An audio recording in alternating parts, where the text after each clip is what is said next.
You know that feeling when you open your mailbox, expecting maybe a coupon for a free pizza or a flyer about a neighborhood garage sale, but instead, you find a letter so absurd it makes you question reality?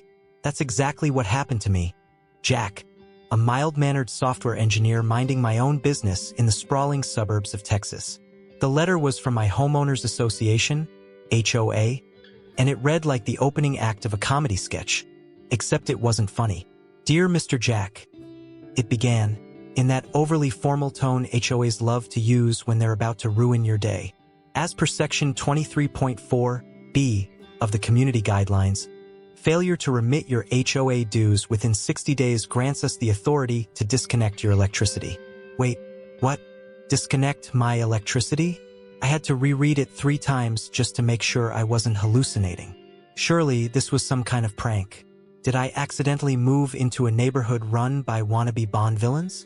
Who gave these people the power to play God with my utilities? Turns out they weren't kidding.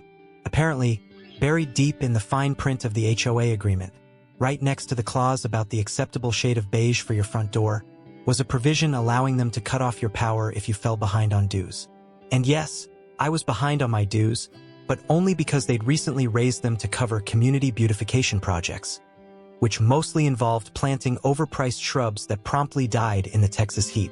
Now, let me be clear. I'm not some anti-HOA anarchist. I understand the need for rules to keep neighborhoods looking nice and property values high. But cutting off someone's electricity? That felt less like neighborhood management and more like extortion with landscaping. I called the HOA office immediately, hoping this was all some sort of misunderstanding. The phone rang twice before a chipper voice answered. This is Brenda from the HOA office. How can I assist you today? She chirped, as if she wasn't about to ruin my life. Hi, Brenda. I began as politely as I could manage. I just received a letter saying you're planning to disconnect my electricity over unpaid dues. Surely there's been some mistake. Oh no, Mr. Jack, she replied sweetly but firmly. It's all outlined in our bylaws. You agreed to this when you bought your home.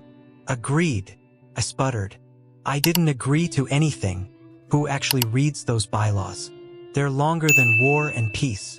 Brenda chuckled like she'd heard this complaint 1,000 times before, which she probably had, and said, I suggest you bring your account current as soon as possible to avoid any inconvenience.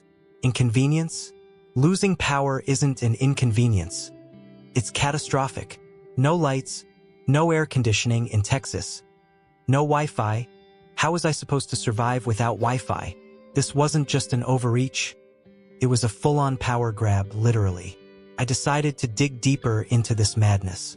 A quick Google search revealed that Texas HOAs operate under something called the Texas Property Code, which apparently gives them near-dictatorial powers over homeowners. They can fine you for leaving your trash cans out too long, force you to repaint your house if it doesn't match their aesthetic standards, and yes, even cut off your utilities if they feel like it. But here's where things got interesting. According to Section 92.008 of the Texas Property Code, landlords are prohibited from cutting off utilities unless it's for repairs or emergencies, and even then, only under strict conditions. So how could an HOA get away with something that landlords couldn't legally do? I called a lawyer friend of mine for advice. Technically, he explained between bites of his sandwich, because lawyers are always multitasking. HOAs aren't landlords, they're non-profit corporations. Different rules apply. So they can just cut off my power whenever they want? I asked incredulously. Well, he said thoughtfully, not exactly. They have to give you proper notice and follow specific procedures outlined in their bylaws. And if their bylaws are completely insane? I pressed.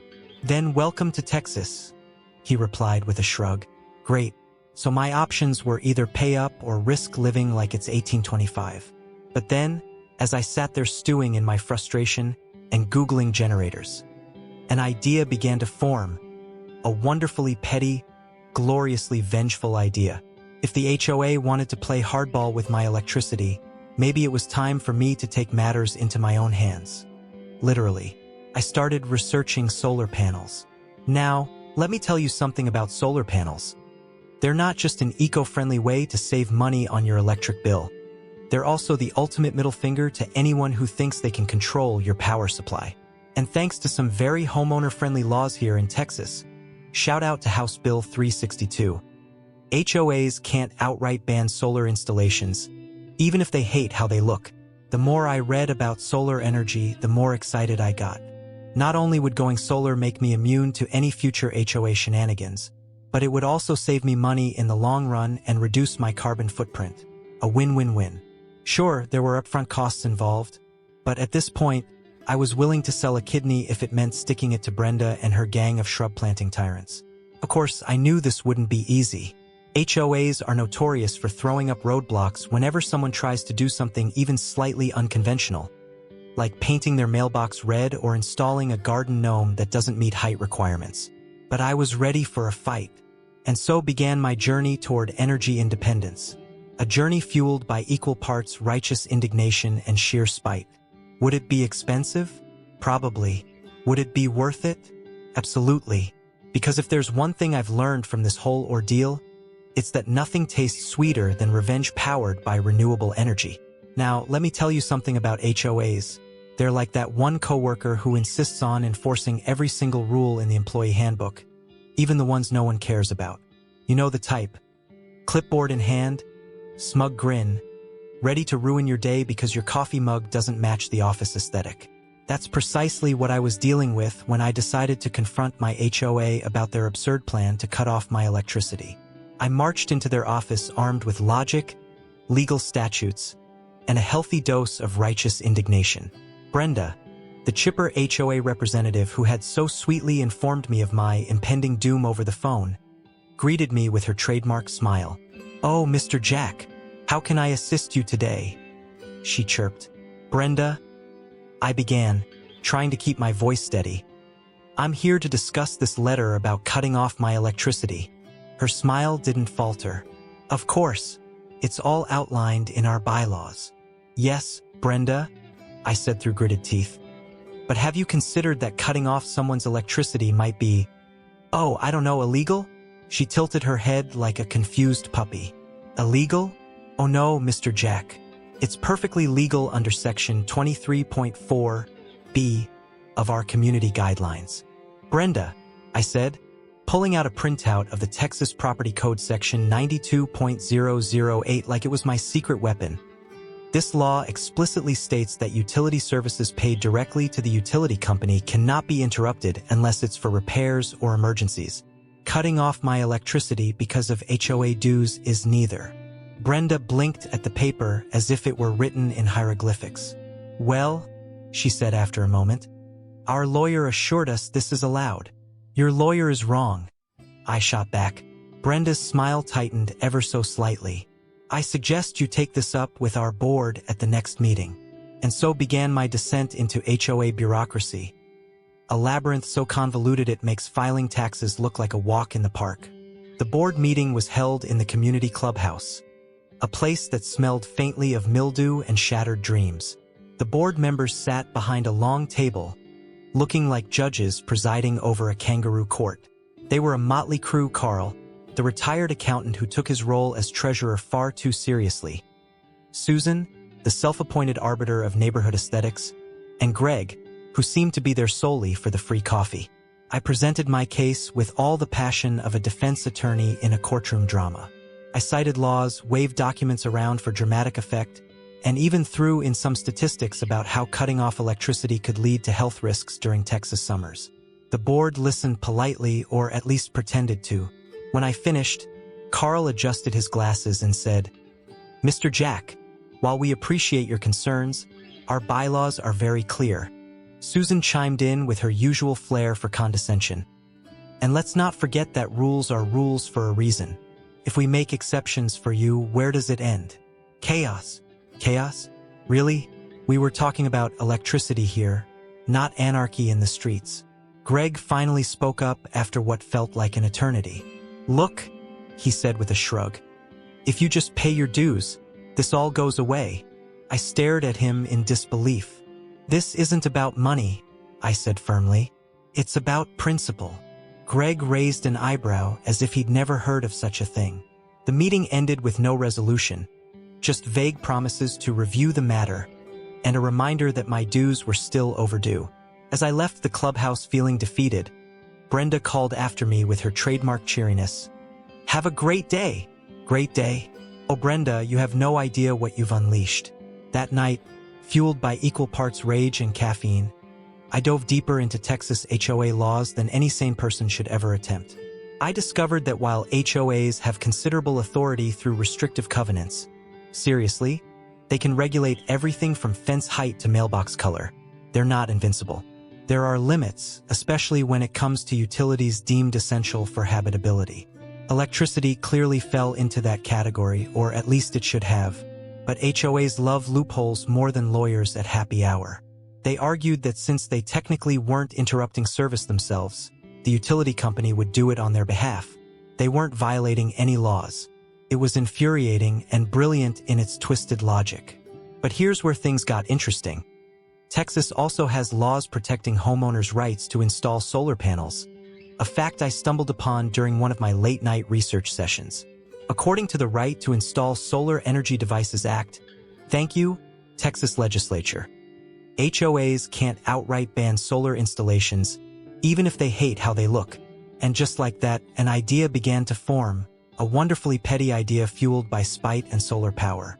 Before moving forward with my plan to go solar and effectively render their threats meaningless, I decided to give them one last chance to see reason. Armed with everything I'd learned about state laws and HOA bylaws, I requested another meeting, this time bringing along my lawyer friend Steve for backup. Steve was great at two things: eating sandwiches and intimidating people with legal jargon. He opened the meeting by casually mentioning terms like injunctive relief and civil liability while munching on a turkey club sandwich he'd brought from home. The board members looked visibly uncomfortable, which was progress, but still refused to budge. Susan even had the audacity to say, "Solar panels would ruin the aesthetic harmony of our neighborhood." Aesthetic harmony? Steve repeated incredulously between bites of his sandwich. "You mean like those dead shrubs outside?" Susan turned bright red but said nothing. When it became clear they weren't going to back down, and honestly at this point I didn't want them to, I decided it was time for Plan B, Operation Solar Farm. Leaving that meeting felt oddly liberating, as if I'd finally accepted that fighting them directly was pointless. If they wanted war over electricity, fine by me. I'd just build my own army powered by sunlight. So, there I was, standing in my backyard, staring at the patch of grass that would soon become my personal fortress of energy independence. It wasn't much, just a modest suburban yard with a few sad-looking bushes and a grill that hadn't seen action since last summer. But in my mind, it was the future site of Texas's most glorious solar farm. Okay, maybe not the most glorious, but certainly the most spite-driven. The first step in my plan was research.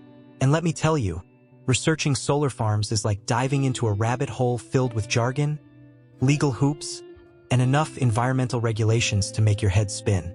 Did you know that solar farms require permits for everything from land use to electrical connections? Neither did I, until I spent 3 sleepless nights Googling phrases like Texas solar farm zoning laws and how to not get sued by your HOA. Apparently, building a solar farm isn't as simple as slapping some panels on the ground and calling it a day. No, you need to assess the site for sunlight exposure, soil stability, and proximity to power lines. You also need to comply with local zoning regulations, environmental standards, and HOA rules. Ugh, it's like planning a wedding, but instead of picking out flowers and cake flavors, you're dealing with transformers and voltage requirements.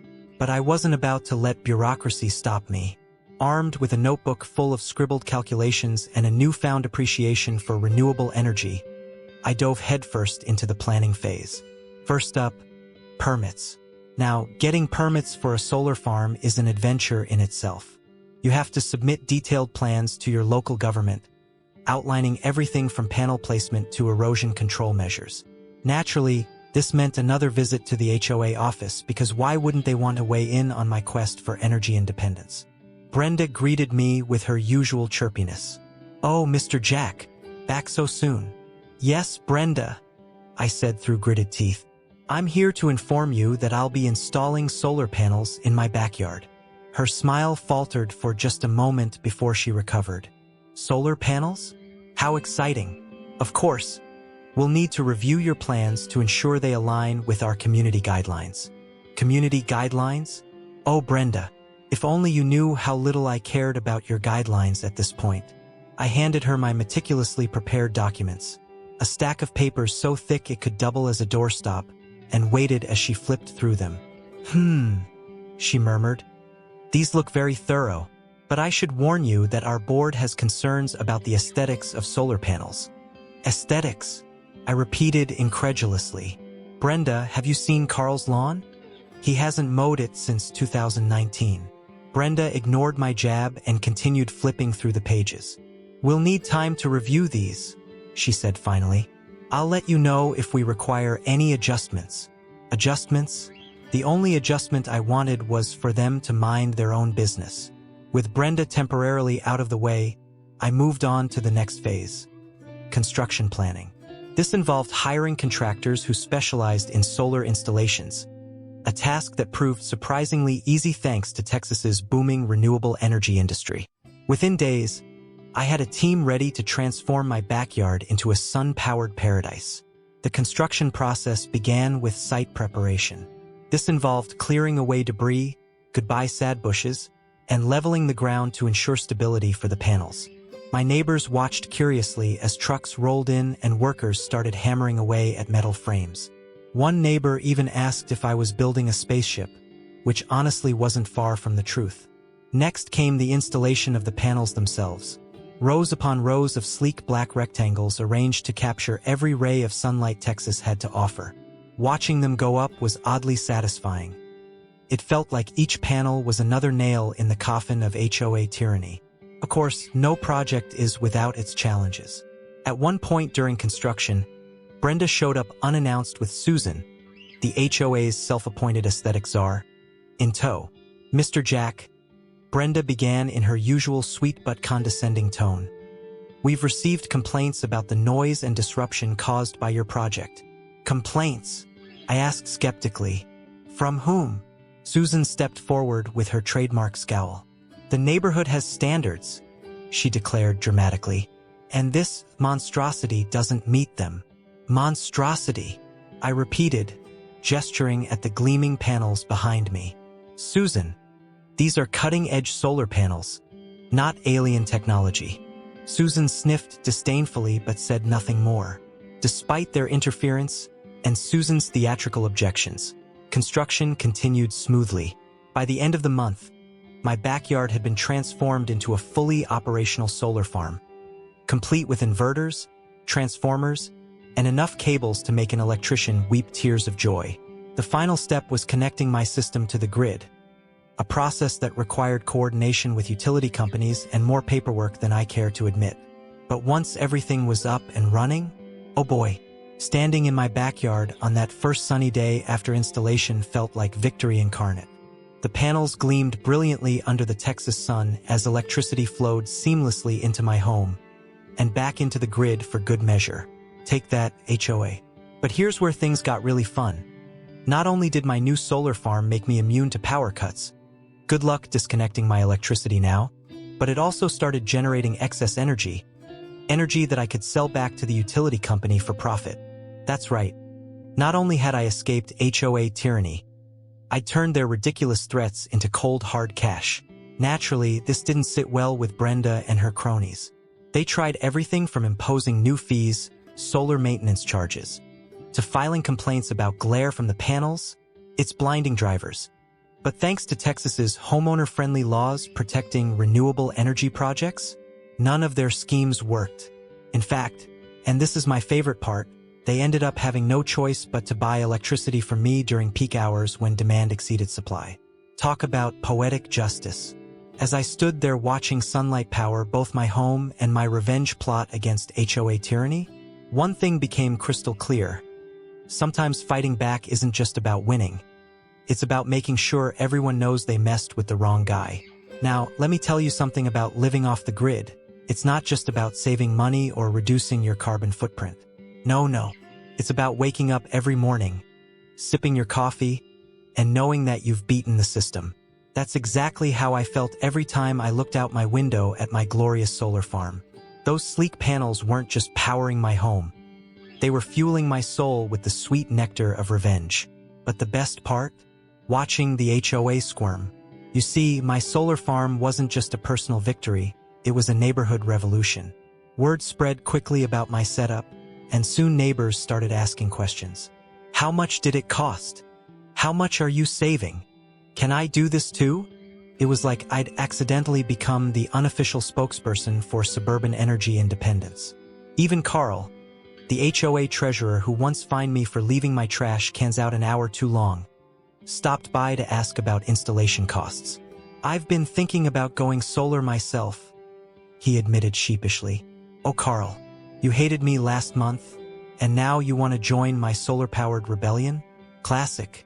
But while some neighbors were supportive and secretly jealous, others weren't so thrilled. Namely, the HOA board. Brenda, Susan, and Greg were practically foaming at the mouth trying to find new ways to make my life miserable. They held emergency meetings to discuss solar-related disruptions and even tried to pass a new rule requiring homeowners to paint their solar panels beige to match the community aesthetic.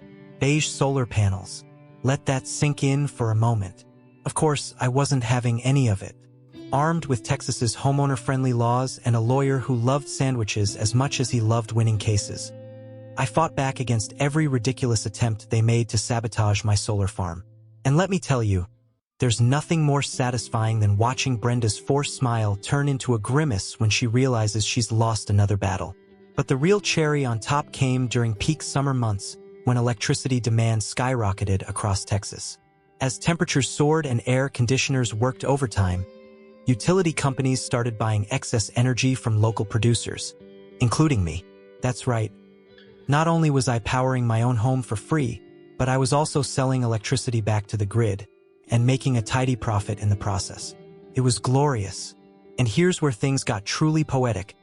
During one particularly brutal heat wave, the HOA clubhouse experienced a power outage due to high demand. Guess whose energy helped keep their lights on? That's right, mine. I wish I could say I handled this moment with grace and humility, but let's be honest, I didn't. When Brenda called to thank me for helping out during a difficult time, I couldn't resist rubbing it in just a little. Oh, Brenda, I said sweetly, it's no problem at all. After all, what kind of neighbor would I be if I didn't share my excess energy with those in need? She muttered something about community spirit before hanging up abruptly. Victory never tasted so sweet. But while my feud with the HOA provided endless entertainment, there was something even more rewarding about going solar: the financial savings. My monthly electricity bill went from triple digits to zero, and sometimes even negative when I sold enough energy back to the grid. Over time, those savings added up to thousands of dollars, a fact I made sure to mention loudly whenever Susan complained about glare from the panels. And let's not forget the environmental benefits. By switching to solar power, I reduced my carbon footprint significantly, something that felt especially satisfying given Texas's notoriously high greenhouse gas emissions. Sure, my primary motivation was revenge against the HOA, but knowing I was contributing to a cleaner planet, that was just icing on the cake. Of course, not everything about living off the grid is perfect. There were moments when my system needed maintenance or when cloudy days reduced output temporarily. But compared to dealing with Brenda and her gang of shrub-planting tyrants, those minor inconveniences were nothing. As time went on, more neighbors started following in my footsteps, installing their own solar panels and embracing energy independence. The HOA tried desperately to maintain control, but it was clear they were fighting a losing battle. The neighborhood was changing, and not in the beige-painted way Susan had envisioned. One day at a community meeting, which I attended purely for entertainment purposes, Greg stood up and announced that the HOA would be revising its bylaws to accommodate renewable energy projects more effectively. We believe this is an important step toward modernizing our community, he said solemnly. Modernizing? Oh, Greg, don't pretend this wasn't entirely because of me. As he spoke, Brenda shot me a look that could have melted steel, but I just smiled innocently and gave her a thumbs up. By the end of that meeting, It was clear that my solar farm had done more than just annoy the HOA. It had sparked real change in our neighborhood. People were talking about sustainability and energy independence in ways they never had before, and all because one stubborn software engineer refused to let his electricity get cut off. So what's the moral of this story? Simple. Don't mess with someone who has access to Google and an unhealthy amount of caffeine. If you've ever felt powerless, pun intended, against an overbearing HOA or any other bureaucratic nonsense, let this story be your inspiration. Whether it's installing solar panels or finding some other creative way to fight back. Never underestimate what you can achieve with determination, spite, and maybe a little legal advice. And hey, if you enjoyed this tale of petty revenge powered by sunlight, don't forget to like, share, comment below with your thoughts, or your own HOA horror stories. And subscribe for more adventures in suburban chaos. Because trust me, this isn't the last time someone tried to mess with me, but it is the last time they'll succeed.